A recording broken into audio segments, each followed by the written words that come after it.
Ассаламу алейкум, урматтуу билимдүү жаштар. Дагы бир жолу бүгүнкү сабакка кош келипсиздер. Бүгүн сиздерди көрүп турганыма абдан кубанычтамын. Жалпысынан негизи 110 адамбыз. Алардын ичинен уюштуруу жамаатында 4-5-өбүз, 6-7 жүрөбүз. Демек бир 104-105 адам окууга кабыл алынды. Бардыгыңыздарды окууга кабыл алынышыңыздар менен куттуктайбыз. Бул окууну уюштуруп жаткан негизги уюштуруучу бул Билим Майнаев, билесиздер, бизнесмен жигит. Ошол генеральный спонсор деп коет беле, баягы негизги колдоочу болуп, биз дагы ага жардам берип ушул курсту уюштурдук. Кудай буюрса, бүгүнкү сабакта ошол бул курста эмнелерди окутабыз, эмнени үйрөнөбүз, деги эле ошол 6 айлык планыбызда эмнелер бар, кантип окуйсуздар, биздин талаптар кандай болот, сиздердин талаптар кандай болот, ошолордун баардыгын бүгүн мындай ачык сүйлөшүп, бүгүн жакындан таанышып алалы. Анан Кудай буюрса, кийинки сабактарда дагы сиздердин аты жөнүңүздөрдү сурап, сиздер тууралуу маалыматтарды топтойбуз. Бул нерселерге ачык болуңуздар. Мен бүгүн сөздү көп узатпай, бул ушул курстун уюштуруучулары тууралуу кыскача маалымат айтып өтөйүн. Алар менен таанышып алгандан кийин балким агайларыбыздын, эжейлерибиздин өздөрүнүн жумуштары болуп калышы мүмкүн. Аларды кетирип коюп, анан дагы улантабыз. Азырда айтканымдай, билимдүү жаштар IT долбоорун негизги уюштуруучу, негизги спонсор бул Билим Майнаев. Андан кийин бул группаны топтогон, баягы иштин жүрүшүн көзөмөлдөгөн, жанагы этап менен сынактарды уюштурган менмин, Турат Алыбаев. Балким кээ бирөөлөр көрбөгөн деле болушу мүмкүн. Жөн эле немеден Телеграмдан жазып атсам эле бул кандай адам деп аткан болушуңуздар мүмкүн. Ошол менмин. Андан кийин бул группанын негизги мотору, бул группанын таянар тоосу Адилбек Курманбек уулу деген агайыбыз бар. Главный менторубуз ошол болот, Кудай буюрса. Ага жардамчы Адилбек мырза жумасына өзү 2 жолу сиздерге сабак өтүп берет. Адилбек мырзанын сабактарынын баардыгы запись болуп сакталат. Ал сабактарды сиздер жанагы атайын курс үчүн ачкан почтаңыздар бар го, ошол почта аркылуу доступ берилет, ошол жактан гана көрө аласыздар. Дагы бир жолу ошол группанын ичинде сиздерден почталарды топтойбуз. Бул жерде эми кээ бирөөлөр бербей калган болушу мүмкүн, кээ бирөөлөр ката бере алган болушу мүмкүн. Ошон үчүн дагы бир ирет почталарды топтоп, сабактардын доступун ошого беребиз. Андан кийин Адилбек мырзага жардамчы катары бул Гүлжигит мырза бар, Гүлжигит агай. Ал болсо ментор, то есть сиздердин ар бириңиздердин тапшырмаңыздарды текшерип, ар бириңиздердин сурооңуздарга жооп берип, эң көп убакытты сиздер Гүлжигит агай менен өткөрөсүздөр. Анткени дегенде бул ошол өтө маанилүү нерсе, практика өтө маанилүү. Анткени биз кыла турган нерсе, үйрөнө турган нерсе бул практикалык жумуш. Сиздер аны өзүңүздөр кол менен жасап көрүп үйрөнбөсөңүздөр, баягы мындай эмес да, мисалы мен машина айдаганды үйрөнүп кое берейин, кийин машина алганда айдайм да эмес. Дароо азыр үйрөнүп, сразу практиковать этип ишке салбасаңыздар, мен окуу үйрөнүп коеюн, анан кийин иштейм десеңиздер, анда болду, өлдү. Лучше анда окубай эле койгонуңуздар жакшы болот. Анан бул группанын дагы 2 көрүнбөгөн баатырлары бар. Аларды дагы атап коелу. Бүгүн бирөө келбей калды. Айпери Ормонбек кызы деген жаш кичинекей кыз бар. Бирок ошол группаны түзүүдө, жанагы сынактагы тесттерди текшерип, аларды сортировка кылып, өтпөй калгандарды тияка жылдырып, өткөндү бияка жылдырып дегендей, биздин колубузга кол, бутубузга бут болгон ошол Айпери деген карындашыбыз бар, кичинекей кыз өзү. Бирок абдан чоң, өзү кичинекей, бирок жардамы өтө чоң. Анан Айперинин жанында дагы бир биздин ошол Кудай буйрса сиздер менен көп мындай иш-чараларды уюштура турган бул группанын негизги администратору Багира деген эжебиз бар. Азыр анда ошол бүгүн биздин келген агайларга, эжелерге бир аз сөз берип, алардын өздөрү тууралуу кыскача бир эки үч сөз айтып берсин. Андан кийин анан аларды кетире берсек болот. Биз ишибизди уланталы. Азыр биринчи сөздү Адилбек мырза мен сизге берейин. Адилбек мырзада азыр камера жок окшойт байкашымча, бирок микрофон бар. Ассаламу алейкум, кесиптештер, кандайсыздар? Алейкум ассалам, жакшысызбы? Кесиптештер, баарыңарды куттуктайм. Баардыгыбыз кесиптешпиз. Менин атым Адилбек. Силерге ментор болуп берем. Фамилиям Курманбек уулу. Буга чейин өзүм 2021 апрель айынан бери IT тармагына кызыгып келгем. Акыркы 6 ай ушу Flutter фреймворкун окуп, үйрөнүп чыктым. Жана ошол үйрөнүп чыккан билимимди силер менен бөлүшүп, силерге көрсөтүп берем. Рахмат, Адилбек мырза, ийгилик каалайбыз. Адилбек мырза негизи тактап айтып кетели, өзү бывший военный, ошон үчүн эркектер абайлаңыздар. Сразу тартипти катуу бармайбыз. Бирок кийин ошол IT тармагына кызыгып, кийин келип ошо биз менен кесиптеш болуп иштеп жүрөт. Азыркы учурда биздин компанияда программист, ментор. Кийинки сөздү сиздердин менторуңуздар Адилбек мырзанын жардамчысы, сиздердин дагы эң главный жардамчыңыздар Гүлжигит мырзага сөз берели. Өзү жөнүндө кыскача айтып өтсүн. Assalamu alaikum, кандайсыздар? Алейкум ассалам. Гүлжигит мырза, жакшысызбы? Жакшы, элиңиз кандайсыздар? Менин аты жөнүм Талантбек уулу Гүлжигит. Flutter тармагына келгениме 8 ай болуп калды. Азыркы учурда студентмин, ушмуда окуйм. Буюрса сиздердин практикалык сабагыңыздарды мен өтүп берем. Баарыңыздарга ийгилик каалайм. Көңүл үчүн рахмат. Чоң рахмат, Гүлжигит мырза, сизге да ийгилик каалайбыз. Гүлжигит мырза өзү IT жаатында студент, ошмуда окуйт. Анан биз мындай ишенген, Кудай буйрса мындай жакшы иш алып барат деген жигиттерибиздин бири. Ошон үчүн Гүлжигит мырза бул группага чейин мурда менторлук кылган эмес, бирок ошентсе дагы биз ага ишеним артып, сөзсүз сиздерге пайдасы тиет деп, себеби анын практикада кылып аткан иштерин көрүп, ишенип чакырып келдик. Ошондой эле Айпери келбей калды. Багир эжеге сөз берели. Багир эже, саламатсызбы? Өзүңүз жөнүндө кыскача айтып өтсөңүз. Ассаламу алейкум, рахматуллахи баракатух. Бисмиллах деп сонун иш башталып атат. Баарыңарды бүгүн таанышып жатканыма кубанычтамын. Айтайын деген нерсем, силер абдан чоң сонун бир келечекке кадам таштап атасыңар.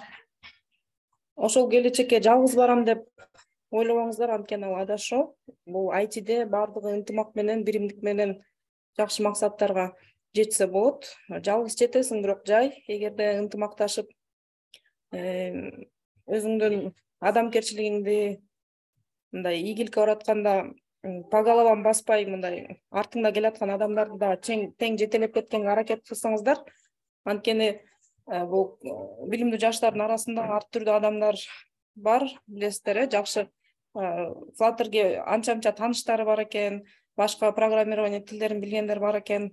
Анан жалгыз эле астыга чуркап кете бербестен артыбызда келаткан элди да тартыша кетиңиздер деп суранат элем. Анткени ырыс алды ынтымак. Бул иш-чара өзү кыргыз эл үчүн жасалып атат. Билим байкеге чоң ыраазычылык. Ийгилик баарыңыздарга. Колубуздан келген жардамыбыздын баарын беребиз, бири-бирибизге жардам берели. Рахмат. Жакшы окуңуздар.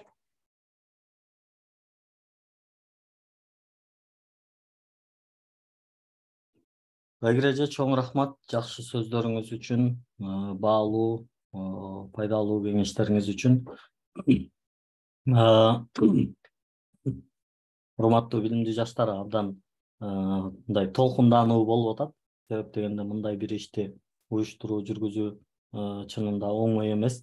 Буга чейин дагы негизи мындай иштерди уюштуруп жүргөнбүз, бирок ар бир ишти уюштурганда мындай сөзсүз бир толкундоо болот да. Анткени бул жаңы бир нерсе да, ар бир иш жаңы бир иш. Ошон үчүн абдан толкунданып, сүйүнүп отурам. Анткени эмнеге сүйүнүп атабыз, эмнеге толкунданып атабыз? Анткени ошол мындай элибизге, жерибизге пайдалуу болот деген баягы Билим мырзанын аябай көп айткан сөзү бар го. Тиги эмне дейт эле? Өзүнө каалаган жакшылыкты башка бирөөгө кааламайын, толук мусулман боло албайсың деп аябай көп Инстаграмда айтып берет го. Андай биз деле ошол өзүбүзгө каалаган жакшылыкты, өзүбүз көргөн, өзүбүз сезип аткан, өзүбүз көрүп аткан жакшылыкты башка дагы бирөөлөргө жеткирсек деген гана максатыбыз болуп атат. Ошон үчүн мындай бир жакшылык ишке себепчи болуп атабыз деп абдан мындай толкунданып атабыз. Анын үчүн кечирим сурайбыз. Эми мен азыр экранды сиздерге көрсөтөйүн.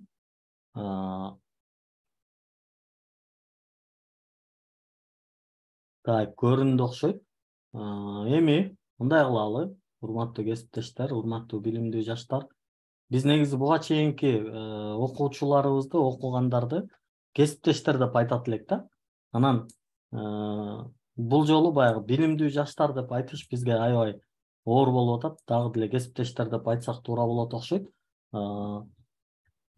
Эң биринчи биздин окуубуздун бул мындай байланышуучу, бизди байланыштырып турган негизги каражат, урматтуу билимдүү жаштар, бул эмне экен? Бул билимдүү жаштар онлайн окуу группасы. Ушул группа биз үчүн бардыгынан өйдө турат. Бул группада эң эле биринчи Телеграмды ноутбугуңуздарга орнотуп алыңыздар. Ноутбукта жок болсо деле Телеграмдан кирсеңиздер, телефондончу, телефондо мындай көрүнөт да бул. Мына мындай көрүнөт, чакан. Мындай көрүнөт телефонуңуздарда. Анан мына билимдүү жаштар деген группага киресиздер. Мына билимдүү жаштар онлайн окуу группасына киресиздер. Анан мына билимдүү жаштар деген жерди бассаңыздар, могул жерде группанын негизги баягы немелери жазылып турат. Ушуну окуп ылдый келсеңиздер, мына уведомление деген бар да. Ушуну сөзсүз ачып коюңуздар, пожалуйста. Себеп дегенде, мисалы азыр мына сабакта 76 адам отурабыз. Кээде мындай да. Telegram баягы WhatsApp'ка окшоп мындай үн чыгып уведомление келбейт да. Ошону ачып коюш үчүн могул жерден разрешение бериш керек. Ошондо анан Артур мырза Телеграмга биз жазган нерселер сизге эми Кудай буйрса бул группа бизди аябай тажатат. Улам тыдың деп SMS келе берип, бирок бул группага канчалык көп SMS келсе биз ошончолук сүйүнөбүз. Суроо бергенден уялбаңыздар. Эң мындай бир тупой суроону болсо деле бериш керек. Анткени эки түрдүү адамга илим жукпайт дейт. Бул биринчиси текебер адам. Мен билем десе, азыр өтө мелкий нерсе да. Кээ бирөө ойлошу мүмкүн да, эми мындай серьезный эле адам ушуну үйрөтүп атабы депчи. Жөн эле койсо болмок депчи. Бирок бул өтө мелкий нерсе, мындай бирөө ойлошу мүмкүн, ушуну үйрөтсө тупой эле экен депчи. Бирок бул маанилүү нерсе. Ушундай мындай эң тупой бир нерсени дагы үйрөнүш үчүн, же болбосо ушуну көрсөтүп атканда текеберчилик кылып, мен муну билем, эмне эле кыйын болуп атат десе, уже эмне болот? Ал адамга илим жукпайт, билим жукпайт. Андан кийин уялчаак адамга билим жукпайт. Азыр мен көрсөтүп бердим, мына уведомление дегенди ачып койдум. Бирок эртең Артур келип туруп ачайын десе, уведомлениени таппай калды. Анан сурайын деп атат. Турат агай, уведомление каякта эле дейин десе, ичинен ойлонуп атат да, жана уялчаактык сезими аны ойлонуп атат да. Артур, ушуну кантип сурайсың, эмне деп? Ушуну сурасаң, сени тупой экен деп ойлоп калат го, анан келесоо экен деп ойлойт го деп бир уялуу сезим болуп атса, анда ушундай ойлонгон адамга дагы билим жукпай калат экен да. Ошон үчүн эч кандай уялуунун, тартынуунун кажети жок. Так. Түшүнүктүү. Биринчи эмне кылат экенбиз? Ушул уведомленияны ачып коет экенбиз. Ушул ачык болуш керек экен. Бул баягы телефондо көрүнүшү ушундай. Компьютерде көрүнүшү мындай болот. Полный экран кылып алсаңыздар жакшыраак болот. Мына бул жакта контактыларыңыз болот. Бул жакта мына ким менен жазышсаңыз, бул жакка кирсеңиз ошол, бул жакка кирсеңиз мына биздин группа, анан уведомление дегени бул жакта турат. Мына выключить уведомление дегенди бассам бул өчүп калат, кайра бассам иштеп калат. Эми расписание. Канча адам сурады расписанияны? Мен айткан жокмун. Себеп дегенде эмне? Менин планымда бар. Бүгүн айтышым керек. Кээ бирөө жаман көрүп атат. Айтып койбойсуңбу эми? Эмне эле кадаланып атасың? Ишенесиңер, мага ушинтип жазган бирөө болду да. Онун жерде канча адам сурап атат, расписанияны жазып койбойсуңбу? Кадаланбай эле дейт да. Жок, мен кадаланып аткан жокмун. Бардык нерсенин планы, программасы бар менде. Шашпай туруңуз.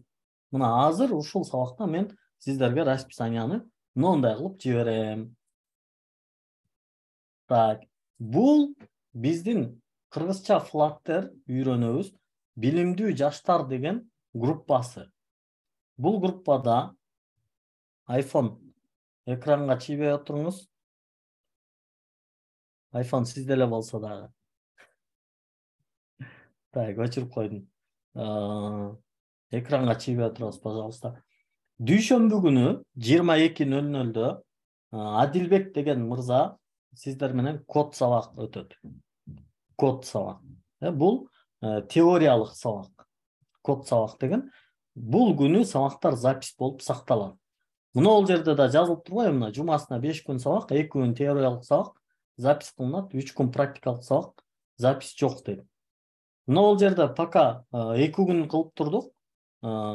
Жума күнү дагы Кудай буйрса практика кылынат азырынча. Бирок биз ойлоп атабыз 20 жума күнү жана ишемби күнү 1 сааттан ушул арабыздан бирөөнү таап туруп, англис тилди жакшы билген жигиттер же эжелер болсо, англис тилди только talking club сүйлөгөндү үйрөтө турган. Бизге англис тилди сүйлөсө эле болду. Грамматикасын, ал жак бер жагын вообще кереги жок. Такыр керек эмес. Азыр итак эле грамматиканы Google өзү оңдоп берип коет, туурабы? Жазып койсоң, грамматикасын оңдоп берет. Ошон үчүн бизге сүйлөгөндү үйрөтө турган адам керек. Экинчи жана 4-күндөрү Гүлжигит мырза менен практикалык сабак болот. 5-күнү күнү да практикалык сабак болот пока. Баштап туралы, бирок англис тилди дагы Кудай буйрса кошобуз. Анткени биздин бул тармакта англис тили өтө маанилүү. Азыр аларга да токтолом, эмне үчүн маанилүү экенин аларды дагы айтып берем. Анан дагы бир маселе, биз дагы эле ушул Телеграмды колдонууну бүтпөй атабыз. Мен Телеграмда маанилүү маалыматтарды мышканын оң жагын басам да, бул жагын закрепить деп коем. Закрепленное сообщение деген бар. Пока бирөө эле болгон үчүн муну басса ушуга келе берет. Так. Андан кийин дагы бир нерсе бар. Биздин бул жакта тапшырмалар бар. Тапшырмаларды дагы алам да бул жакка жүктөйм. Муну дагы закрепить кылам. Эми карап туруңуздар. Атайын кылып атам бул нерсени. Мынакей. Закрепленный сообщение дегенди бассам буга келет. Дагы бир бассам буга келет. Бирок эртең көп болуп кетет. Кечке эле бул жакты басып отура бербей, могул жерде мындай кнопкасы бар. Кадап койгонбуз. Ошол кнопканы басса только закрепленный сообщениялар көрүнөт. 2 закрепленный сообщение бар. Мына ушул экөөнү бул жактан көрүп алсаңыздар болот. Так. Эң сонун лайктарды басып атышат. Охо. Эми Телеграмды колдонуубуз примерно ушундай болуп бүттү. Андан кийин дагы бир маселе бар. Бул жакка жазганда эгерде Гүлжигит агайдын өзүнө бир нерсе жазгыңыздар келсе, биринчи собачканы коесуздар. Андан кийин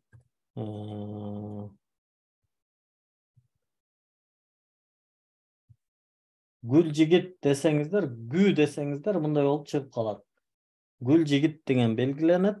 Ушуга агай менин тапшырмамды карап бериңизчи деп жазсаңыз, азаматсыз. Бул жакта ким жазып атат? Так, анан дагы бир маселе, урматтуулар, мына караңыздар, могул жарабайт. Телеграмга өзүңүздөрдүн атыңыздарды жазыңыздар, пожалуйста. Мынакей, могул жерден көрсөтөйүн. Кадыкеев Марат деп турат. Бекназар Мурзаев деп. Биз көрүп сүйүнөбүз да. Но Келсинбек деген дагы жарабайт. Келсинбек фамилияңызды жазыңыз, пожалуйста. Марат Бакытбеков. Сиздер неме эмессиздер, хакер эмессиздер. Сиздер программистсиздер. Программист деген бул адал эмгек, адал ырыскы менен жанын баккан адам. Бандай код жазып, иш кылып дегендей. Так. Бул мынакей, мына Илимбек, Шайырбек Таалайбек уулу, Бактыгүл, Бакытбек кызы дегендер азаматсыздар. Мына ушундай болуп, аты жөнүңүздөр жазылып турсун, пожалуйста. Азыр мына ким экенин билбейбиз да бизчи. Мына мен деген дагы атын өзгөртсүн, мисалы, Аза 09 дейт. Бул эмне? Несерьезный да? Себеби IT бул өтө серьезный жумуш. Атыңыздарды өзгөртүңүздөр сөзсүз түрдө. Так, Телеграмды колдонууну ушундай кылабыз. Zoom'да дагы мына атыңыздарды өзгөртүңүздөр. Zoom'да да мына iPhone, анан ушундай аттар болбойт да.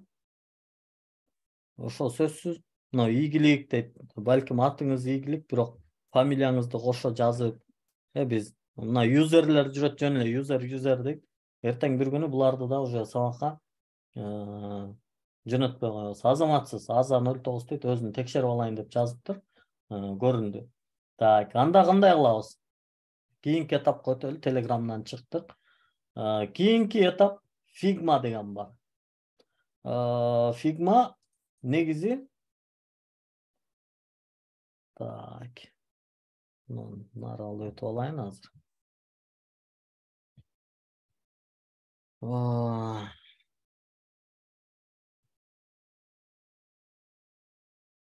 Figma.com деген сайт бар. Негизи программисттер эмне кылат? Код жазат, приложенияны иштетет. Бирок программистке чейин дизайнер биз жасай турган приложениянын мындай кылып дизайнын чийип алып келип берет. Ошол биз дизайндарды көрүш үчүн Figma деген приложенияны колдонобуз, же болбосо бул жөн гана сайтты колдонобуз. Проблема жок, бул жактан колдоно берсеңиздер болот. Бизде Figma'да сиздерге тапшырма жөнөтүлгөн уже эле, мынакей. Могул жерде көрсөңүздөр, Figma ссылканы жөнөтүп, ошонун ичине кирсеңиздер, муну көрөсүздөр. Бул жерде мына биринчи тапшырма бар. Могул нерсени жасашыбыз керек. Андан кийин экинчи тапшырма бар. Мындай нерсе жасашыбыз керек. Мунулардын ар бири бир приложение. Мунул бир приложение. Андан кийин могул жерде бир приложение бар. I am rich дейт. Эмне эле I am rich деген? Мен баймын. Мен баймын деген. Мен баймын деген. Ошол ушундай приложениени жасайбыз. Андан кийин могул тапшырма 4 деген бар. I am Flutter developer деген. Мына жерге мен өзүм аккаунтум жазып койгон экен да, эмне эле? Менин аккаунтумду эле ким эле неме взлом кылганга аракет кылып атат деп эле таң калып жүрөм. Көрсөм мына жерден баягы сабактар сакталып калат, көрүп алып анан взлом кылгысы келе беришет да. 5-чи тапшырмада мындай нерсе жасайбыз, мындай нерсе жасайбыз, мындай нерсе жасайбыз, анан мындай нерсе жасайбыз. Карасаңыздар, мындай жөнөкөйдөн башталып, сабактар жөнөкөй, мындай нерсе жасагандан башталат да. Азыр ишенип коюңуздар, эң көп башыңыздарды ооруткан ушул нерсе болот. Даже мындай почти 1 айга чейин ушундан кыйналасыздар да. Анан барып мисалы могу нерсени бир жумада жасап коесуздар, сүйүнөсүздөр. О депчи мен программист болуп калдым деп. Анан муну жасайсыздар. Анан муну жасаганда, адамда кадимкидей бир сезим пайда болот. Ох, мен чисто программист болуп кеттим депчи. Уже сиз жасаган приложение могул кадимкидей уже телефондо иштейт. Могул 7 түс бар, 7 түстү ар бири мындай басылат кнопка. Но кызылды бассаңыз тың тың тың тың тың тың. Неме бар го? 7 нота агай. 7 нота бар го, ошол ноталар ушул жерге коюлат да, кадимкидей бассаңыз пианинога окшоп музыка чыгат. Анан ушуну иштетип алып, айрыкча балалуу адамдар, мен балам, кыздарым бар эле да, муну жасап алып, телефонумду кечке берип коет элем да, мен муну ойногула, мен жасагам муну депчи. Жаман мындай бир сынчалык бир эмоциональный моментте аябай сүйүнүп, толкунданып, мен жасагам депчи.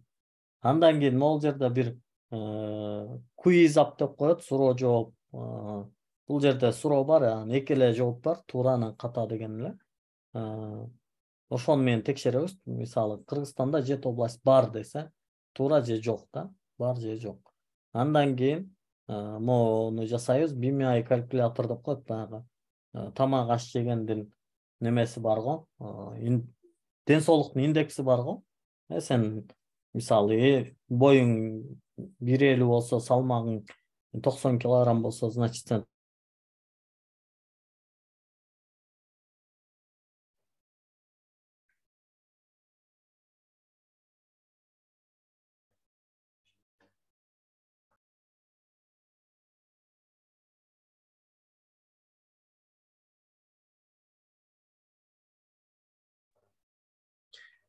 Агай чыгып кетти окшойт да. Интернет байланыштуу болду окшойт. Бул BMI калькулятор неме. Мисалы, например, адамдын бою менен салмагын салыштырганда нормалдуулугун текшерип чыккан неме да, проект болот да. Мисалы, сиздин боюңуз 180 болсо, 180 менен 65 килограмм нормасы кандай болуш керек? Канча килограмм, то есть нормасы канча болуш керек? Ошолордун нормасын чыгарып берет. Эгер ашыкча болсо весиңиз, анда сиздин нормаңыз өтүп кеткен деген бир жооптор келиши мүмкүн проекттен. Азыраак болсо, агай. Мен интернеттен болду окшойт, чыгып кеттим. Анан урматтуу билимдүү жаштар, кесиптештер, ушул сыяктуу маселелер болуп турат. Эми бул онлайн болгон үчүн ушул сыяктуу тоскоолдуктар кезек болуп турат. Мындай нерселерге сабыр кылабыз. Анан акыркы приложение бар, бул жерде могул флеш чат деп атап койгонбуз, бирок бул кадимкидей эле баягы WhatsApp же Telegram сыяктуу кадимкидей эле бир чатты жасап көрсөтүп беребиз. Анан ошону менен Кудай буйрса сиздер мындай IT дүйнөсүнө кирип баш баккан болосуздар да, уже сиздер жумуш издеп, жумуш караштыра берсеңиздер болот ушул жерге жетип калгандан кийин. Но даже ага чейин караштырса жакшы болот. Анан Кудай буйрса, Адилбек мырза, мен ойлоп атам, ушул эки приложение да кошулат болуш керек, Ооба, агай, кошосуз. Бул негизи мурда жок болчу, бирок акыркы жаңыланган биздин план программабызда ушул да кошулду. Бул болсо оюн, мына Capitals of the World деген немелерден ошол жер шарларындагы мамлекеттер тууралуу, шаарлар тууралуу болот. 6 материктеги шаарлар, борбор шаарлар, ошолор тууралуу сүйлөшөлөт. Ушундай бир тесттик программа бар. Ошону жасайбыз.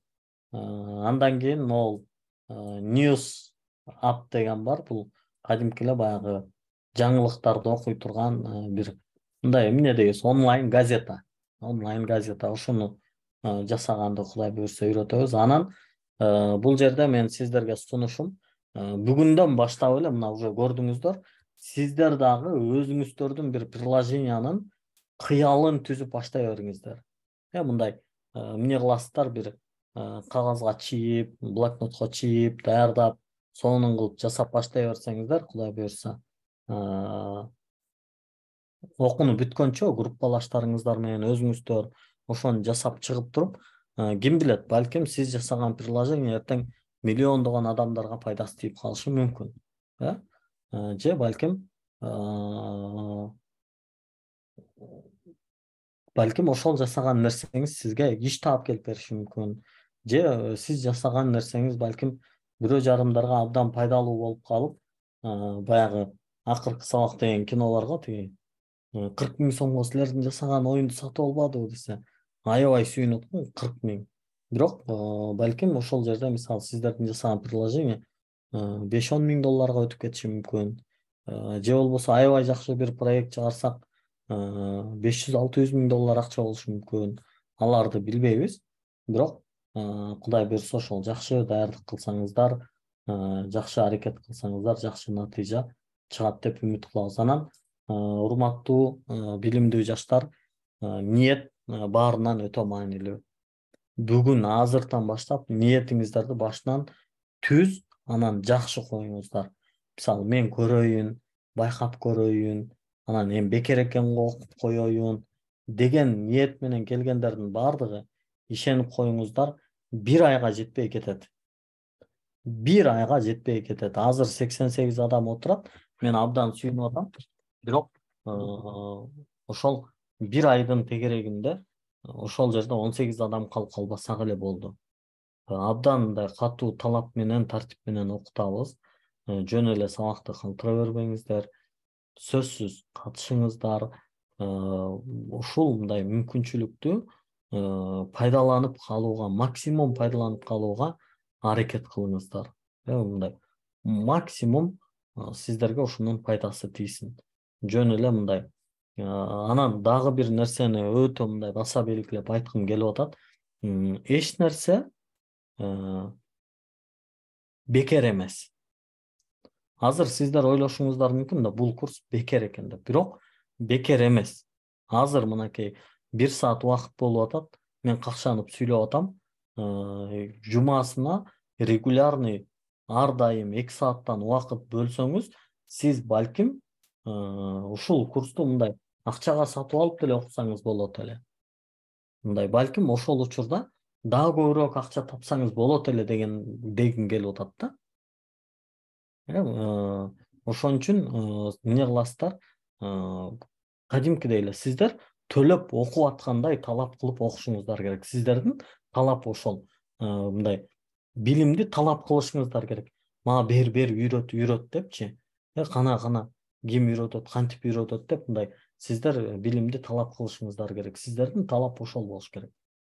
Биздин талап эмне? Сиздерди сабакка киргизүү, сиздерден сабакка киришиңиздерди талап кылуу, калтырбашыңыздарды талап кылуу, тапшырма аткарышыңыздарды талап кылуу.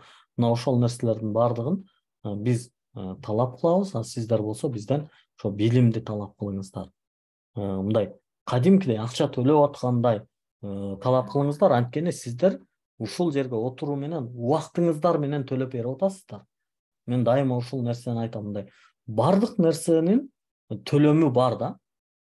Мындай бардык нерсенин төлөмү бар. Сиздер төлөп атасыздар, убактыңыздар менен төлөп атасыздар. Азыр мына ушул саатта ким бирөө балким бир жерде кофе жасап иштесе, дагы көбүрөөк акча тапса болот эле. Же болбосо кимдир бирөө өзүнүн үй бүлөсүнө азыр көңүл буруп, аларга жакшы мамиле кылып, бул жерде мынтип баягы наушникти тагып алып, бул жакта эмне болуп атканын билбейт эч ким. Чын бул тармакта ушундай абдан көп маселелер болот. Эртең уже сөздөрдү угуп баштайсыздар. Кечке эле компьютер тиктеп отурасың го. Компьютер тиктеп отурсаң, сага акчаны ким бермек эле? Бул келе болуп калды деген сыяктуу сөздөргө чейин укканга чейин ушундай берилип окушуңуздар керек.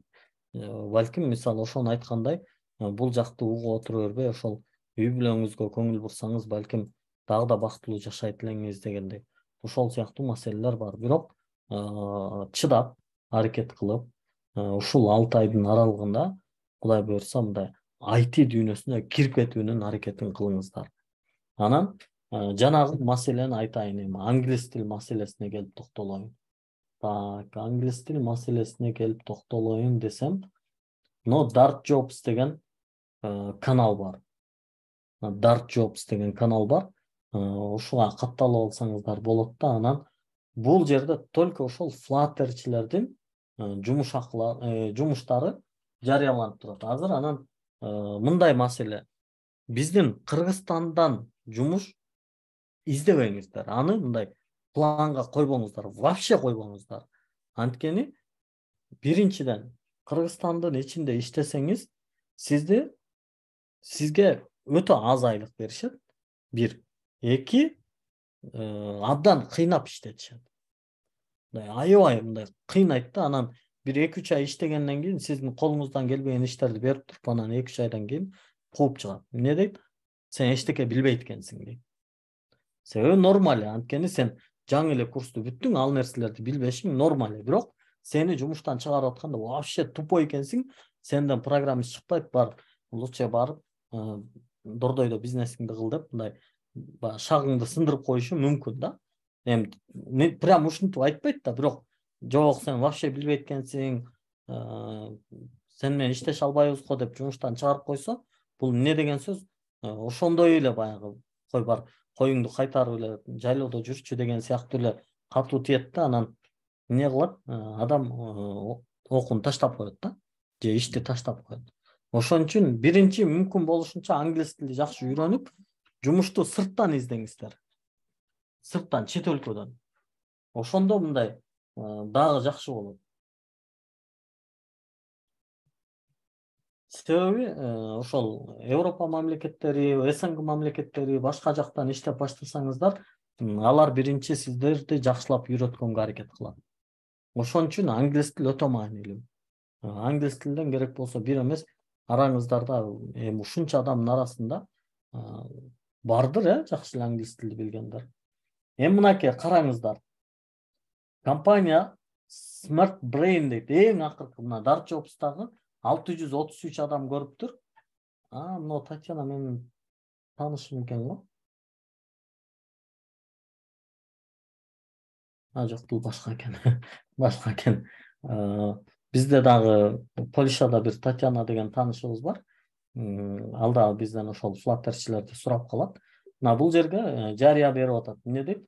Проект дейт, требование Flutter дейт. 2 жыл иштеш керек экен. Идеально 3 жыл иштесе идеальный болот экен. Айлыгы, зарплатасы 3,5 миң, $5,500 чейин экен да. Караңыздар, мына сон экен да. Мына кандай деген керемет эми, $5,5 миң. Жат айылыңда, билбейм, Ошто, Өзгөндө, Жалал Абадта, Аксыда, Таласта, Кара Буурада, билбейм, Нарында, Эки Нарында, Көлдө, тиги Түптө, Тоңдо, тиги Караколдун бир жайлоосунда, ошондой жерде жатып алып, эмне кыл? $5,000 айлык алып атканыңды элестет. Бирок муну караңыздар. Flutter деп требование 2 жыл, 3 жылдык тажрыйбасы бар болуш керек экен. Сиздер муну элестетпеңиздер. 6 айды бүтө калып эле ушундай айлык алып калат экенмин деп. Эгер андай элестетсеңиздер, уже банкротсуңар да. Жок. Ушул мына 2-3 жылдык нерсеге жеткенге чейин кичине мындай кыйналып койсоңуздар, мындай түз эле мааниде кыйналыш керек. Окуп кыйналыш керек, ачка калып кыйналыш керек. Эч нерсе болбойт. 2 жылчы и так эле өтүп кетип атат. Мына жерде арабызда уже 40-ка чыгып калган байкелерибиз отурат. Уже 30-ка чыгып калган, 35-ке чыгып калган биз теңдүү адамдар жүрөт, жаштар жүрөт, 17-18 жаштагы. Бирок ушуга чейин деле убакыттар өтүп кетти да. Мына эмне жаман айлыкпы? Тем более кыргыздар бир ишке, бир жумушка тойбойт. Эртең мына жумушка кирип алгандан кийин дагы бир башка компаниядан жумуш таап алса, ал жактан дагы бир $2,000 part-time, күнүгө 2 саат, 3 саат иштей турган. Ал жактан $2,000 алса, бул жактан $5,000, $7,000. Эмне кылат? Башка жумуш кылып, Европага кетип, Россияга кетип. Азыр мына жерде отургандарыбыздын көпчүлүгү Россиядан курска жазылгандар. Баягы кыргызда жакшы сөз бар го, жыргагандан жылкычы болуп турмунбу дейт го. Ким эле мындай жыргагандан Россияга барсын да. Баарыбыз эле ошол бир жашоо турмушубузду оңдоп алалы, кичине бир үй кылып алайын, машина кылып алайын деп Россияда жүрөбүз да. Ошон үчүн мүмкүн болушунча мына эң акыркы эле жарыяны көргөзсүн. Мына жерге кирип алып, мына 20-февралдан бери эле канча жумуш чыгып атат. Мына жерде мына $3,500 дейт. Всем привет. Ищем Flutter Middle, австралийский стартап дейт. Так. $150K дейт. Бул деле $2,000. 2,000ден жогору болуп калат. 150,000 рубль экен да. Бул жагында да эмнелер жүрөт? Но $3,000 дейт. Ушул бар. Ушуга катталып коесуздар. Анан мына жерде Jobs FKG деген дагы бар. Бул жерде Кыргызстандын ичиндеги мына 14,000ден ашык адам катталган. Значит, Кыргызстанда азыр 14,500 программист бар деген сөз. Бул жакта эми жумушу барлар деле мага окшоп катталып кое беришет. Бирок бул жакта жумуштар аралаш чыгат. Анан эми айттым го, бул жактан жумуш издебей эле коюңуздар, мен сунуштабайм. Эми бул жака Flutter'де издей турган болсок.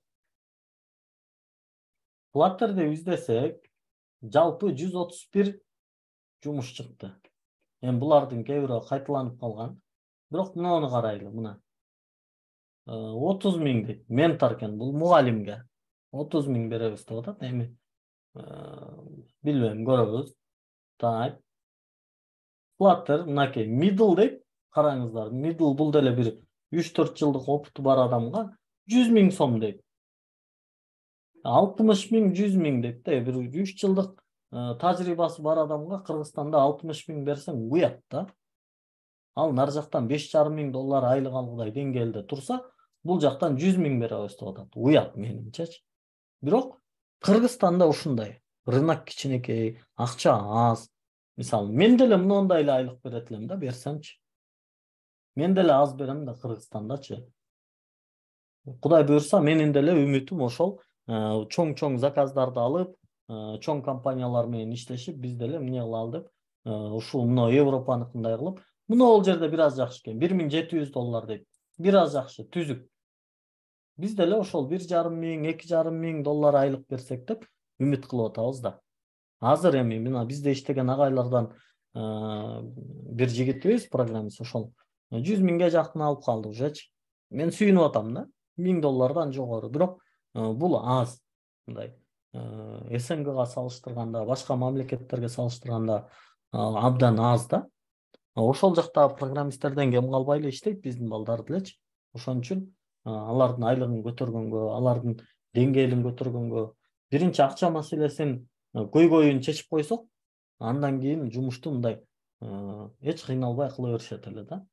Так. Муну айттык, Телеграмда айттык, муну айттык. Эмне калды, эмне айтышым керек эле? Расписанияны айттым. Болду окшойт, менимче. Бүгүн ошондой. Суроолор болсо эми чатка жазып баштаңыздар. Жанатан бери суроолор көп келип атат, бирок мен баягы өзүм пландаган нерселерди айтып бүткөнгө чейин суроолорго жооп бере албайм да. Бул жакта Марат байке жакшы айтты. Суроо жооп аягында болот деп, сөзсүз. Видео сакталабы агай дейт. Эми мына сакталып атпайбы, көрүп атабыз. Ар бир, то есть эми мүмкүн болушунча ошол сабактар сакталат. Баягы практикалык эле сабак сакталбайт, бирок көпчүлүгү сакталат. Ушунун баарын 6 айда жасайбызбы дейт Азат мырзанын суроосу. Ооба, 6 айда ушунун баарын жасап, мунун баарын жасаганча сиздер бир приложение нөлдөн кантип жасалат экенин Кудай буйрса үйрөнүп каласыздар. То есть Flutter менен нөлдөн эми прям баягы 0.1.0.1ден баштап элестетип албаңыздар. Анчалык оор эмес. Азыр программирование абдан жеңилдеп калды.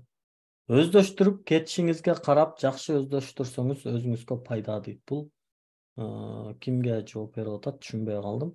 Иншаллах аракет кылабыз дейт, аракет кылыңыздар. Иншаллах аялдар үчүн намаз үйрөнүүчү приложение жасайын деп ойлондум. Азаматсыз Фатима, жасаңыз, сөзсүз, балким миллиондогон аялга пайдасын тийгизиши мүмкүн, же сизге ал жумуш таап келиши мүмкүн. Сөзсүз, бул өтө маанилүү. Mbank, Optima сыяктуу приложениялар дагы Flutter менен жасалабы. Эми ошол сыяктуу приложениялар жасалат. Өткөн кечеги жолугушууда да айттым эле. Балким катышпай калган окшойсуз, Самаган мырза. Бирок эми приложениянын бардыгы Flutter менен жасалбайт. Бирок азыр сиз айтып аткан Mbank дагы, Optima дагы азыр Flutter менен жасалган. Аллахым разы болсун дейт, iPhone да Миракен. Кантип өзгөртөт атты Zoom дейт. Аны да үйрөнүңүз. Биринчи сабакты уккула, суроо жооп кийин болот. Ага исалмаксызбай дейт. Рахмат, туура. Mbank Flutter менен жазылган дейт. Туура. Фриланс биржаларда иштесе болобу? Мен ушу биржа деген жумуштучу жакшы көрбөйм да Баястан мырза. Эми иштесе болот, эмнеге болбосун? Мисалы, менин өзүм окуучуларым бар. Ошо фриланс биржада иштеп, акча тапкандар бар. Жакшы эле 2000-3000 доллар табышат. Бирок бул биржа деген туруктуу нерсе эмес да. Менимче мындай бир туруктуу жумушка кирип алган жакшы го дейм. Болот го дейм дейт, туура болот. Dart программалоо тилин канча ай окуйбуз?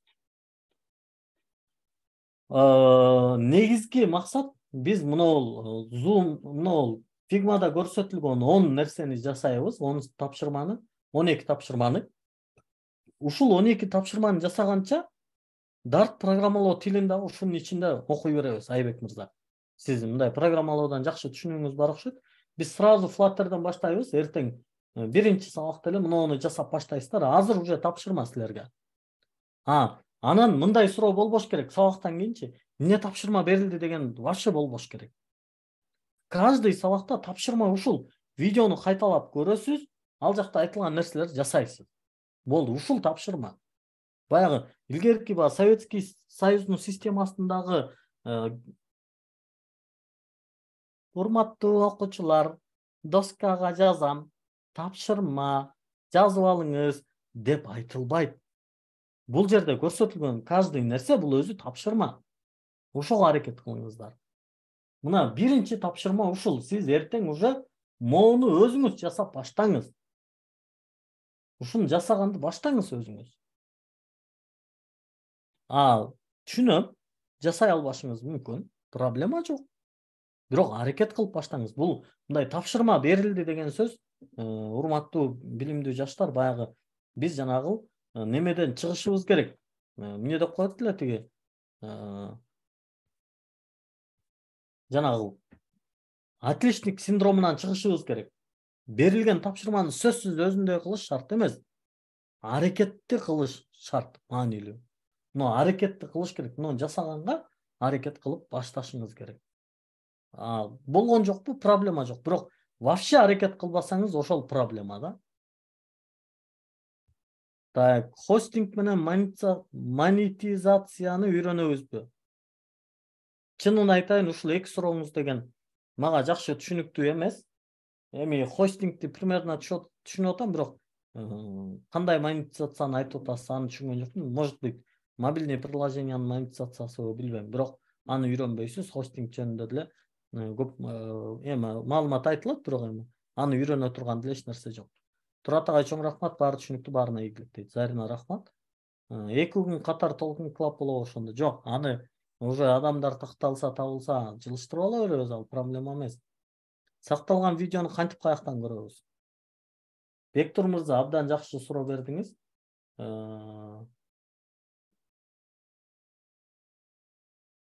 Биздин билимдүү жаштар деген группага бүгүн, жаңылбасам, мен видео жөнөттүм окшойт, мынакей. Ушундай кылып эле бул жака жөнөтүп турабыз, аны дагы уже кийинки сабакта көрсөтүп беребиз. Атайын бир ушундай болуп ссылка жиберилип, могул закрепленныйга кадалат, ушул жерден көрөсүздөр. Мына закрепленный жактан көрөсүздөр сабакты. Ушул жакка чыгарам. Бектур, аябай сонун суроо болду. Рахмат, ушундай суроо бериш керек, сөзсүз. Башка кошумча англис тилин үйрөнбөй эле койсо болобу же үйрөнүү керекпи? Амир, сөзсүз үйрөнүңүздөр. Себеби биз бул жерде сиздерге англис тилди гарантия кылып айткан жокпуз. Биз мүмкүн болушунча, колдон келишинче англис тилди үйрөткөнгө аракет кылабыз, бирок сиздер өз алдынча англис тилди үйрөнүңүздөр. Сөзсүз керек. Математиканы канчалык деңгээлде билүү керек программалоо үчүн дейт. Негизи азыр мына биздин Flutter үчүн математиканын өтө деле чоң бир зарылчылыгы жок, бирок билсеңиз жакшы болот. Ассаламу алейкум агай, негизинен үйрөнүп компанияга иштесе күнүнө канча саат иштейт? Анан мисалы эмнелерди жазып иштейт? Бактияр мырза, шашылып атасыз. Мынау мисалы бир компанияга кирсеңиз, ушундай эле моундай тапшырма берет, муну жаса дейт. Ушунун мисалы коддорун жазасыз, код жазасыз. Бирок сразу эле ошон үчүн мына 6 айлык билим алсаңыз, сиз азыр түшүнүп каласыз. 6 айдан кийин мына суроону Кудай буйрса бербейсиз. Анан компанияга киргенде келишимге жараша, балким 8 саат иштейсиз, балким 10 саат, балким 4 саат. Бул сиздин компания менен болгон келишимге байланыштуу. Күнүнө канча саат убакыт бөлсөк аябай жакшы окуп чыгабыз сиздин практика боюнча. Эми Тилек Акылбеков мырза, сурооңуз аябай жакшы, бирок бул бардык адамга бирдей жооп берүүгө болбойт. Мен негизи бир аз тупойраак адаммын, оңой менен түшүнө бербейм. Мен күнүгө 12-13 саат окугам ошон үчүн. Бирок сиздерге окшогон акылдуу адамдарды ойлойм, мен 2 саат окуса деле түшүнүктүү болсо керек депчи. Бул адамдарга байланыштуу да, мындай баарыбызга бирдей болбойт. Тынчтык СТВ уулу дейт, саламатсызбы дейт, саламатчылык. Агай, тапшырманы Гүлжигит агайга жөнөтөбүзбү? Тапшырмаларды дагы жөнөтүү үчүн атайын системалар ачылат. Ой, туугандар, алдыда дагы толтура нерсе үйрөнөбүз. Notion деген бар, аны үйрөнөбүз. Google Play эмнеле? Google форманы болсо үйрөнүп калдыңыздар, аны дагы өнүктүрөбүз. Кыла турган нерсе көп. Аябай көп нерсе бар алдыда. Тынчтык СТВ уулу, мүмкүнчүлүк болсо MacBook жакшыбы же Windows жакшыбы? Эгерде параметрлери окшош болсо, мен буга чейин жалаң Windows менен иштегем, MacBookка өтүп кетсем кыйналып калбаймынбы? Тынчтык, мен MacBookта өзүм лично кыйналган адаммын, мен кыйналгам. Анан башымды ооруткум келбей, Windows'та жүрөм, бирок MacBook жакшы деп айтышат. MacBook жакшы негизи. Но өзүңүз билесиз эми. Курсту бүткөндө эле иштеп баштайбызбы? Эржан кол көтөрүп коюңузчу, Эржан Эркинбеков деген.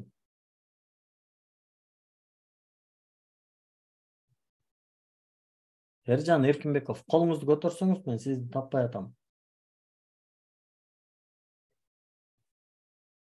Азыр тамам. Көтөрбөйлү агай. Эржан чыгып алып кетип калыптыр го, суроону берип коюп, жок го өзү. Эржан барбы? Бар экен, таптым. Так, чыгарыңызчы үнүңүздү, Эржан мырза. Азыр ушуну сизден сурайын. Эржан Эркинбеков, угулуп атабы үнүм?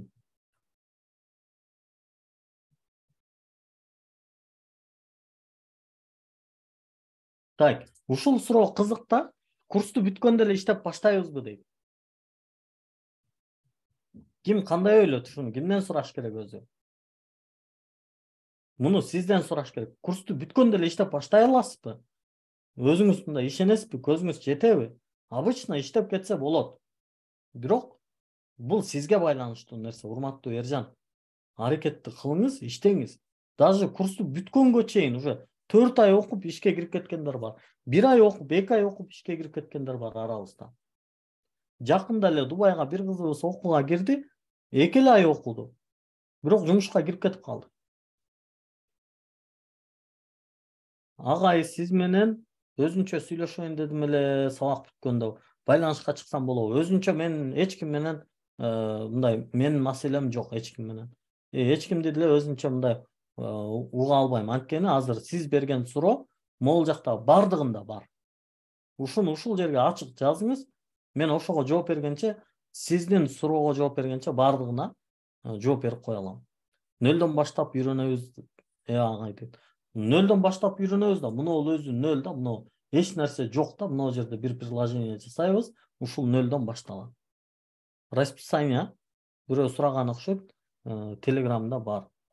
Flutter IT-нин биринчи темасыбы жана IT-нин канча темасы бар? IT-нин темасы бүтпөйт. Flutter бир тармагы, биринчи темасы эмес, бир тармагы.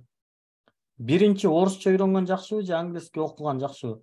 Орусчаны вообще эле унутуп салгыла кереги жок, такыр кереги жок. Агай, юморуңуз да сонун экен дейт. Бармын агай дейт Эржан, бирок кол көтөр десе бул жакка көтөрүп койгон турбайбы Эржан? Мына немеден көтөрүш керек да бул жакта деген мондай реакция деген бар, реакциялар. Анан кол көтөр дегенде мындай болуп көтөрүлөт да. Анан түшүрүп коет. Так. Өтө сонун түшүндүрөт экенсиз. Аллахым ыраазы болсун дейт. Аллах баарыбыздан ыраазы болсун. Звук өчүк агайбет. Турат агайыбыз ушинтип позитив тартуулайт баарыбызга дейт. Ал адамдын өзүнөн, ал биздин аракеттен болот. Рахмат. Так, анда урматтуу кесиптештер, суроолоруңуздар абдан кызыктуу экен. Мен колумду түшүрүп алайын да записти токтотоюн.